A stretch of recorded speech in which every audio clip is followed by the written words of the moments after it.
Tere päevast! Postimehe sõjastuudio alustab. Venelased korraldasid öösel intensiivse raketi- ja droonirünnaku Kiievile.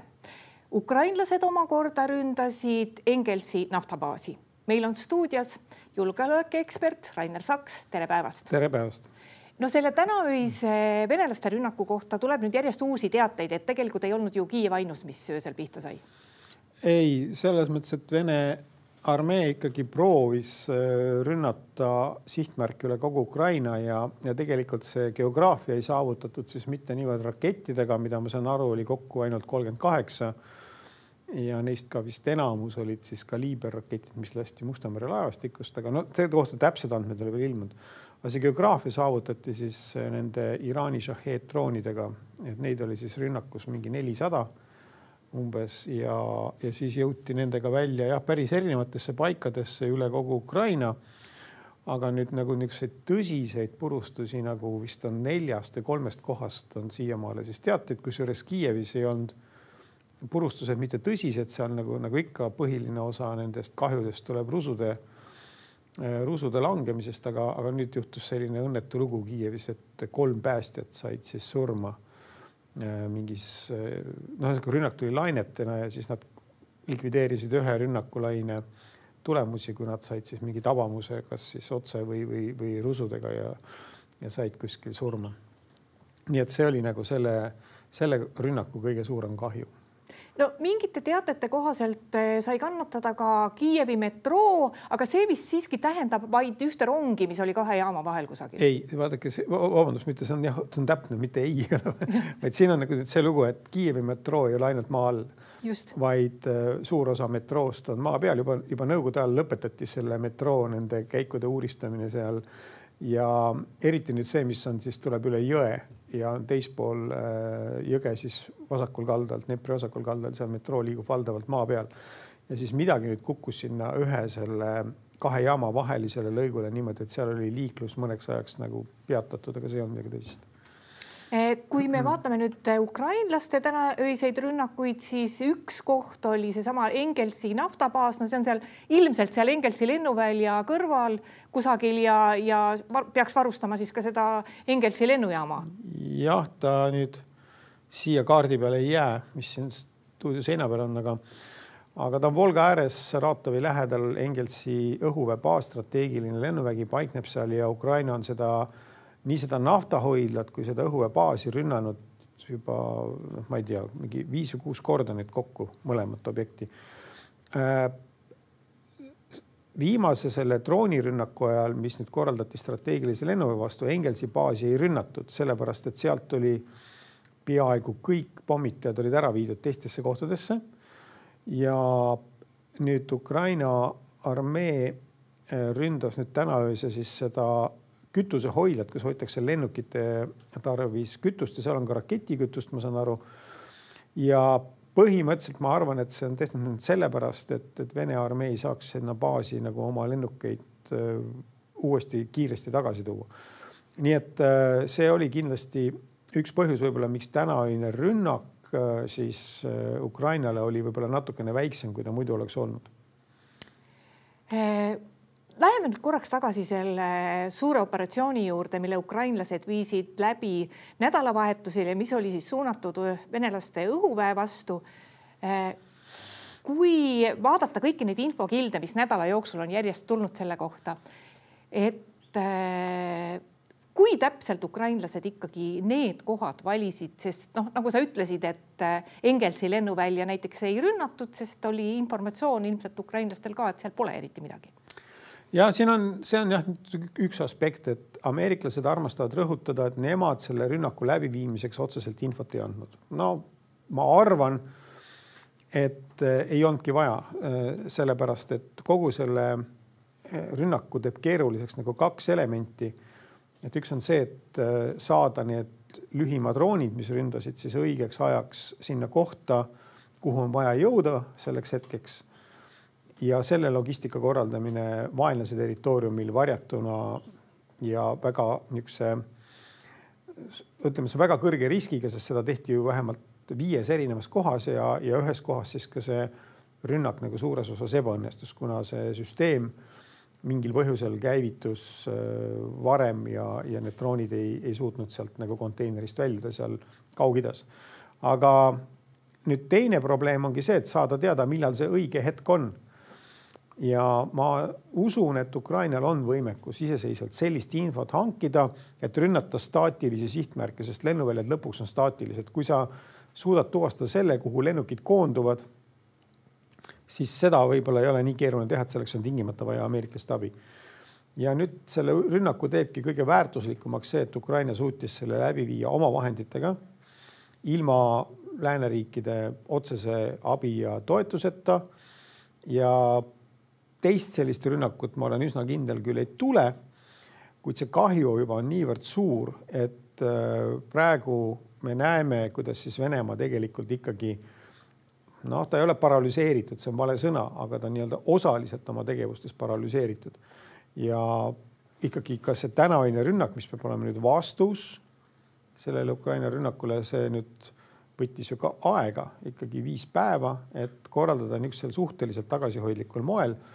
Et siin täpsem analüüsi tuleb veel teha, aga ikkagi esimene mulje on küll see, et Venemaa vastus oli nendest, mis ta nüüd siiamaal on teinud niisuguste suurte läbikukkumiste järel küll kõige tagasihoidlikum. No tõesti oleks oodanud, et see vastus oleks tulnud rutem ja nagu sa ütled, ka olnud suurem. Ometi kõigepealt toimus, ma ei tea, kas vastusena, aga kõige esimene reaktsioon oli see, et Putin helistas USA presidendile, mis tundub kogu selles situatsioonis pisut kummaline. Jah, sellepärast, et kõik need varasemad korrad, mis nagu kõige lihtsam on meenutada, oli siis see, kui lasti põhja see ristleva Moskva Mustal merel, siis Venemaa reageeris, ilma et oleks kellegile midagi öelnud üldse ette, reageeris siis ulatusliku raketirünnakuga Ukraina linnadele ja meediaoperatsioonid algasid alles seejärel.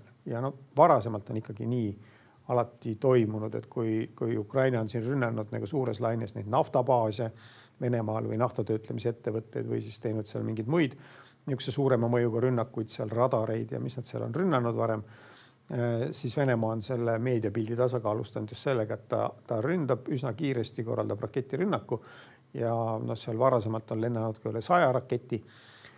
Nüüd esimene kõne USA presidendi, see tähendab, et hakati mingisugust muud operatsiooni üles ehitama. Selle ainuke põhjus saab olla see, et nad hindasid, et neil ei ole piisavalt jõudu, et lihtsalt jõu demonstratsiooniga veenda vastaspool ära oma võimekustes, et vaja oli siis hakata mingisugust teist lähenemist harrastama. Ja tegelikult ega tuleb tunnistada, see on nagu päris osavalt tehtud. Ega see, et USA president, kes ju varem ähvardas seal sanktsioonid, kui tuleb veel nagu Ukraina linnadel rünnakuid, on nüüd täiesti vait ja selles mõttes täitis vähemalt osaliselt oma eesmärgi.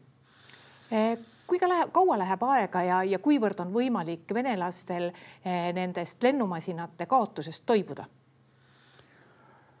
Täielikult nad ei toibu sellest üldse, sellepärast, et siin nüüd toimub nagu 2 protsessi, et kuna need lennukid juurde ei ehitata, siis see sõda kulutab seda ressurssi 2 põhjusel väga kiirenevas tempos, et üks on see, et nad kaotavad reaalselt lennukeid ja siin keegi pole suutnud nüüd kokku lugeda, palju neid tegelikult nagu lõplikult kadunud on, sest osa lennukeid, mida Ukraina ründas ka varem, on suudetud vahepeal taastada või on siis taastamise protsessis. Aga nüüd ikkagi vaadates siis seda, et kui palju on otseselt hävitatud ja nüüd teine probleem on siis see, et kuna nad lendavad palju tihedamalt ja neid kasutatakse märksa intensiivsemalt kui enne sõda, siis see lennuressurss ise kulub. Nii et neid kasutusse jääb ka selle tõttu palju vähem ja kiirenevas tempos, eks ju, kui see võib-olla oli varem plaanis. Et selle tõttu see strateegilise lennuväe võime pidada nagu niisugust globaalset sõda on ütleme niimoodi, et on küsimärgi all. Ta kindlasti ei ole võrreldav enam sellega, mis oli enne sõda aastal 2022 alguses ja Venemaa jaoks on see väga tõsine probleem, sellepärast, et see ei tähenda küll, et ta ei saa tuumarelva kasutada, suudab. Tal on need kontinentide vahelised raketid, tal on Iskander, millega saab taktikalist lasta, mõned tiibraketid, millega saab taktikalist lasta relva, on allveelaevad, millega saab viia selle tuumarelva ikkagi veel päris kaugele, aga mitte lennukid, millega saab viia kiiresti väga kaugele või võrdlemisi kaugele. Ja see on võimelünk, mida Ameerika Ühendriikidel näiteks ei ole. Ja siit peal hakkabki nüüd strateegilises planeerimises tekkima mingisugune probleem, mida Venemaa peab kuidagi hakkama kompenseerima. Mina arvan seda, et uusi lennukeid niipea ehitada ei suuda. Ja siin nüüd nagu selle sõja kaudne mõju võib tulla tagasi ka sellisel moel, et kui finantsides tekib puudus ja finantsis kindlasti on puudus võrreldes varasema, et kui nad juba selle varasemal ajal, kui neil finants oli piisavalt, ei suutnud seda uue lennuki tootmist nagu korraldada, no siis edaspidi teha on seda veelgi palju keerulisem. Nii et see võimelünk jääb väga pikaks ajaks. Muide, üks uudis veel, et siin on läbi käinud ka see, et Ukraina väed tabasid ka Vene Iskander raketisüsteeme, mis asuvad seal Brjanski oblastis. Et kui palju selle kohta teada? See on eile toimunud sündmus ja selle kohta on väga palju visuaalseid tõendeid. Ma ei kahtle, et see vastab tõele. Iskanderi süsteem on tabatud mingi 2 või 3 korral ka varem. Siis kui Venemaa neid väga hooletult paigutas. Tegemist on mobiilsete seadmetega. Siin paraadidel olete näinud niisugused hästi suured veoautod, mis siis ütleme, see üks patarei koosneb mitmest laskeseadmest, juhtimispunktist, radarist, tõenäoliselt ka võib-olla mõnest toetusmasinast, nii et seda on päris suur grupp. Ja kuna nüüd eile seda tabati päeval, siis võib arvata, et Venemaa viis selle patarei siis võrdlemisi lähedale Ukraina piirile Brjanski oblastist, kust tõenäoliselt sooviti tabada kas Kiievit või siis mõnda teist Põhja-Ukraina linna. See võis olla täna öise rünnaku korraldamisega seotud. Ja ukrainlased suutsid selle patarei nüüd hävitada. Selles, et nad selle üles leidsid, ei ole midagi nagu eripärast. Võib arvata, et kui nad oleks drooniga rünnanud, oleks suudetud see patarei kokku pakkida ära viia. Aga see, et nad tabasid nüüd seal erineval andmetel kas 2 või 3 laskeseadeldist, siis see nüüd on nagu oluline ainult ühes aspektis, et millega nad tabasid ukrainlased. Kas nad tabasid seda siis mingi ameeriklastelt või siis Ühendkuningriigilt saadud raketiga või oma raketiga. Ja kui oma raketiga suutsid tabada, siis see on katastroof venelaste jaoks. Siis see tähendab seda, et need Iskanderi tegevusraadius, kuhu ta ulatub Ukrainas, et see hakkab jääma edaspidi palju tagasihoidlikumaks.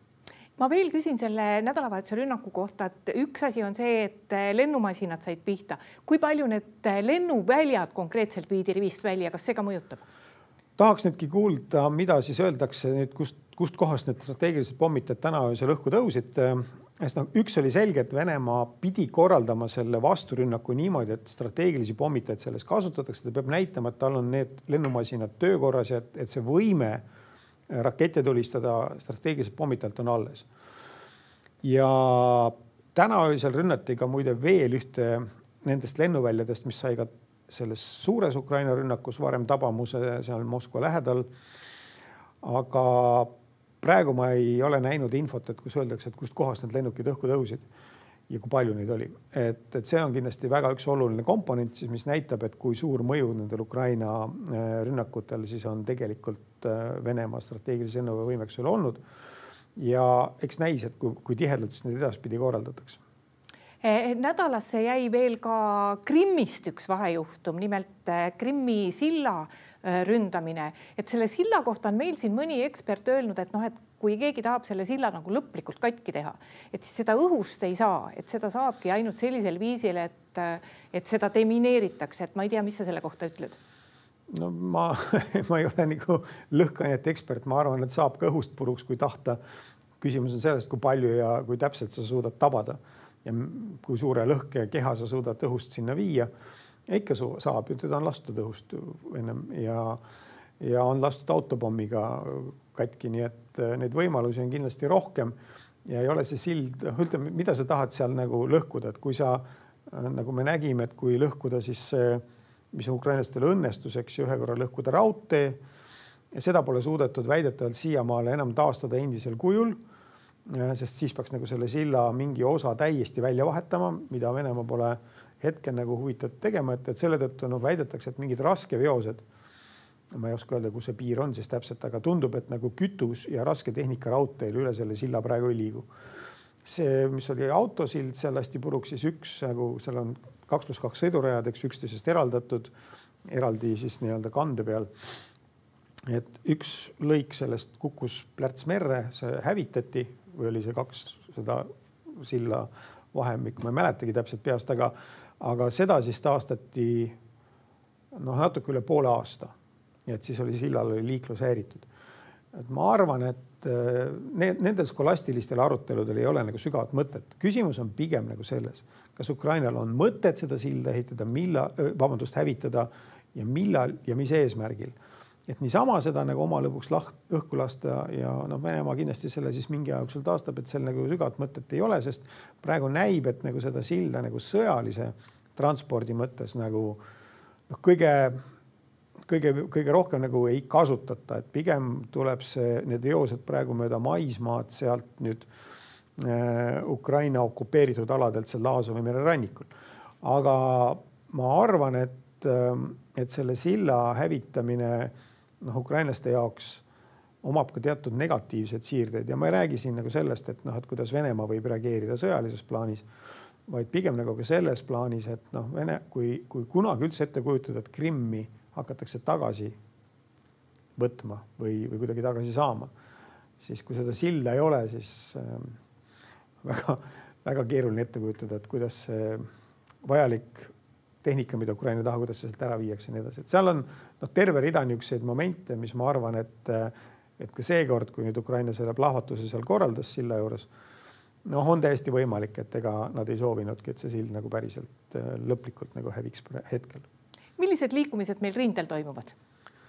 No rindel on olukord viimased 4-5 kuud üsna selline, nagu ta on olnud, et paaris punktis on Vene armee natukene suutnud edeneda, aga samas on nad ka mõnes kohas kaotanud oma valdusolevat territooriumit. Kõige suurem muutus, mis selle aasta jooksul on siis toimunud, on ikkagi see, et Ukraina armee on siis siin sellest piirkonnast lahkunud Kurski oblasti aladel Venemaa sõjalise surve tulemusena ja nüüd Vene armee siin paaris kohas on nagu üritanud üle piiri siis tekitada nagu püsivaid positsioone Ukraina poolel siis Summe oblastis ja see on neil kohati ka õnnestunud. Ma arvan, et sellised teated nagu siin, et nad lähenevad Summe linnale, et need ei vasta tõele.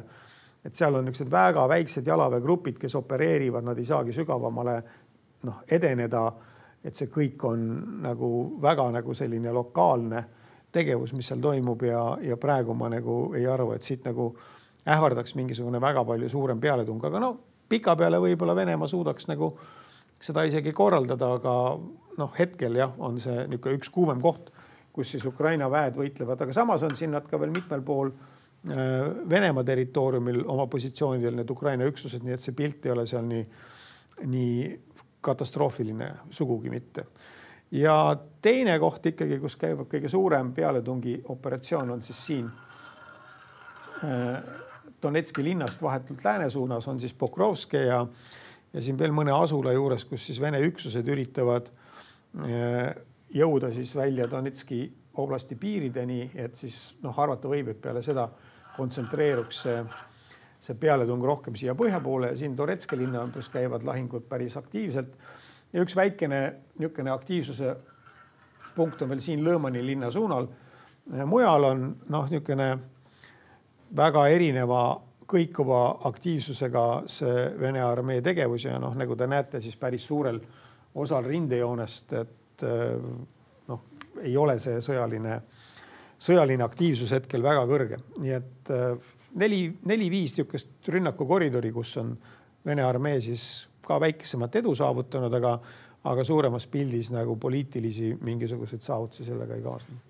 Mõni nädal tagasi me siin rääkisime, et Venemaa ikkagi võib mingisuguse suurema rünnaku korraldada. Kas kuskilt praegu nähtub, et ta oleks selleks suuteline? See on nagu niisugune õige ja vale info samal ajal. Selles mõttes, et Venemaa juhtkond ei ole andnud niisugust korraldust, et korraldaga nüüd suur peale. Kogu aeg maksimaalse jõuga rünnatakse.